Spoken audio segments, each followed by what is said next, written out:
سحر او جادو او تعویذونه کول د دې حکم څه دی په اسلام کې؟ آیا په نبی اسلام باندې سحر شوی دی کنه؟ او د سحر نه څنګه بچ کیږو؟ دا ویډیو تاسو انې کنه په دې افریقا کې پته نه چې رښتیا دي کو دروغ دي، خو بهر کې په زما استاد په معاشره کې داسې ډیر عام شوی دی. او ما تا وې هم غستو ډیر پکې وې هم غستي خزه او سړی خایم چې لګ روزګار خراب شي مولوی سي بچاره باندې سکړی دي یا چې سم بیمار شي او چاره باندې سکړی دي. نو ما تا دی وې هم تباہ او برباد کړم. ګورئ د ټولو د مخ کې تعویزګر او تعویز کون کې یعنی د دوی عذاب څه دی؟ واوري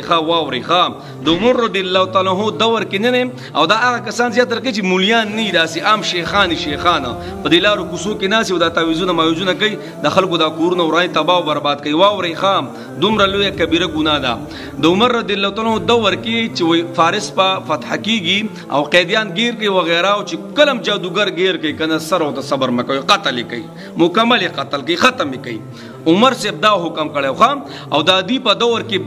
بعضی چې کوم جادوګر هغه قتل کړي هم خام د قتل حکم د دې جادوګر د تعویزګر او چې څوک کوي دا غراغلی دی. ښه ګور لکه مثلا کې طور پر استاد دا تعویز کوم په پلاني کسبانې نه استاد هم تباہ دی او دا په پلاني کسبانې چې څوک کوي دام تباہ او برباد دی. ښه او ګور نبی رسول الله فرمایي جادو کوون کې او وغیرہ دا بل دا دوانه سدي دا دوانه زما د امت نه دي یعنی دا استاد هم زما د امت نه دی او دا بل چې مولوی په پلاني باندې وي دا کوم تعویز کوم پلانې ډینګره دام زما د امت نه دی. کو دوی مړ شو کنه قیامت کې مفهوم د حزب شفاعت نه کوم یعنی دوی به د يهوديان او د عیسایانو سره پاسیم زما په امت کې به نه پاسیم. او بل الله قرآن کې فرمایي اے جادوګرو اے ساحرانو جادوګرو تاسو کامیابی ته نشئ رسیدئ. تعویزګرو دا څومره تعویزونه چې کوي تباہ او برباد به تاسو یې خو تاسو یې نه د خلکو په اولاد کې بیا هر څه ډیر تباہ او برباد. ګورم په نبی علیہ الصلوۃ والسلام باندې چې کلام سحر او جادو شو کنه نو دوه فرشتي رالی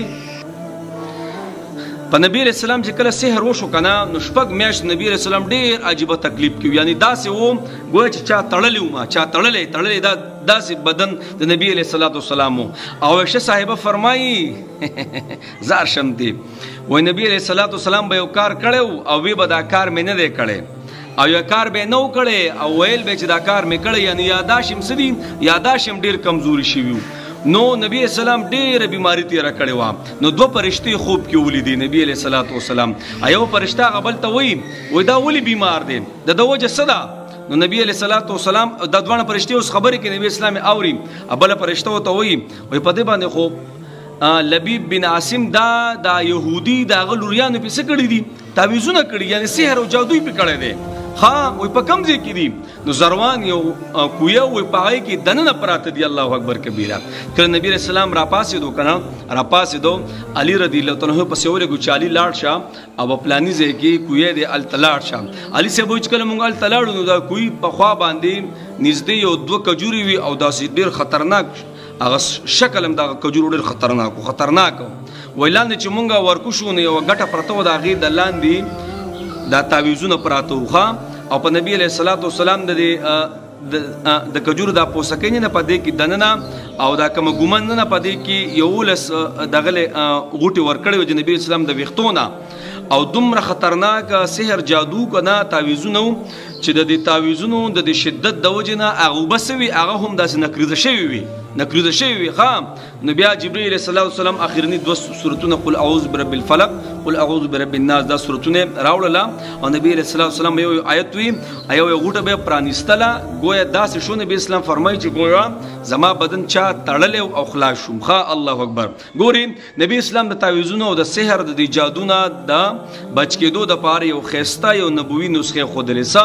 دا قل هو الله احد قل اعوذ برب الفلق قل اعوذ برب الناس د بسم الله سره ګوري په ربوي بسم الله قل هو الله احد ټول بوي بسم الله الرحمن الرحیم قل اعوذ بالفلق بوي بسم الله الرحمن الرحیم قل اعوذ برب الناس بوي چل وګه قزم به چوکي سي شو بیا بوي بسم الله الرحمن الرحیم قل الله احد بسم الله الرحمن قل اعوذ بالفلق دا ټول صورت په وخا بسم الله الرحمن قل اعوذ برب الناس ملک الناس لا اله دا ټول بوي سیدا دا څه وګه پدریمه پیره بیا وی بسم الله الرحمن الرحیم قل الله احد ټول صورت په وی قل اعوذ بالفلق بسم الله قل اعوذ برب الناس بسم الله بو وی سي شو دا چل وو کی بس درې پیری د ځان چوپ کو نبی اسلام فرمایي په دې باندې خپل ماشومان دموي ځان په دموي ساروي په دموي هر یو چیز په دموي دا سحر او جادو دا بتاو سو د سره ګوري نه خد سره بستا یو سیسته بت د زر نشي در کوله خو جناب کم چې تعویزګر دی او پچا باندې تعویزونه کوي دا دوه سړي جهنميان دي خام کومړه شو کنه نو په ایمان کې بنم ریای نبی اسلام فرمای زما امتیان دوی نه دي او دنیا کورو تباہ او برباد دي خلکو به ژوندۍ اخر کې سي تباہ او بربادي بس الله دې موږ لذیذون امن راکي او جناب دا صورتونو دی موت سحر او ماقام ځم باندې چوکو درې پیری د بسم الله سره څنګه چې دعا پر الله سوتو د قشان موتا کو ان شاء الله سحر او جادو او موتا ته د سره کتین شي او نه څوک تعویذونه وغیرہ کوي او نه نظر وغیرہ او نه دا اکسیډنټ وغیرہ جنات دا یو شی به موتا اثر نشي راکولای تر څو پر چې موتا دا درې صورتونه سحر او ماقام وایو